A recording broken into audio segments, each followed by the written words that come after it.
코기의 영상툰. 저는 평소처럼 베란다에서 따스한 햇살을 쬐며 휴식을 즐기고 있었습니다. 맛있는 디저트와 커피를 먹으며 밖을 바라보고 있었어요. 그런데 갑자기 멀리서 여자의 비명소리가 들려왔습니다. 저는 놀라서 베란다 밖을 이리저리 둘러보았어요.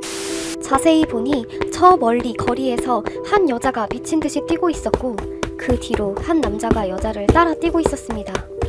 결국 남자는 여자를 따라잡았고 손에 들고 있는 흉기로 여자를 위협하기 시작했습니다. 저는 너무 놀라 당장 신고하기 위해 핸드폰을 들었습니다. 그런데 그 순간 건너편 베란다에 이를 지켜보고 있던 이웃과 눈이 마주쳤습니다. 그리고 주변을 둘러보니 그 옆집과 그 옆집 이웃들이 모두 지켜보고 있었으며 거리에도 몇 명의 사람들이 이를 지켜보고 있었습니다. 이미 사람들이 신고했음을 깨달은 저는 핸드폰을 내려놓았습니다. 그렇게 저는 경찰이 오기만을 기다리며 초조하게 여자를 지켜보고 있었습니다. 하지만 5분, 10분, 35분 아무리 기다려도 경찰은 오지 않았고 남자는 여자를 가지고 있던 흉기로 공격했습니다. 그렇게 저는 지켜보는 것 말고는 아무것도 할 수가 없었습니다. 결국 여자는 수많은 목격자들이 지켜보는 가운데 그렇게 쓸쓸히 죽어갔습니다.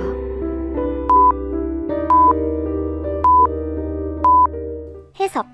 주인공은 여자를 보자마자 신고를 하려고 했지만 이를 지켜보고 있던 많은 목격자들을 발견하고 결국 신고를 하지 않았습니다.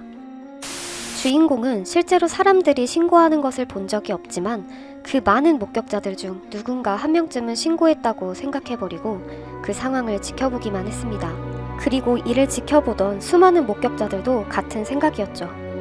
결국 여자는 수많은 목격자들이 있음에도 도움을 받지 못하고 살해당한 것입니다. 이처럼 주위에 사람이 많을수록 책임감이 분산되어 어려움에 처한 사람을 도와주는 걸 주저하게 되는 현상을 제노비스 신드롬, 방관자 효과라고 부릅니다. 이는 실제 미국 뉴욕에서 발생했던 제노비스 살인사건에서 유래되었다고 하네요. 이 사건은 결국 기자의 오보로 밝혀졌지만 실제 우리 주변에는 방관자들 때문에 도움을 받지 못한 피해자들이 계속 발생하고 있습니다.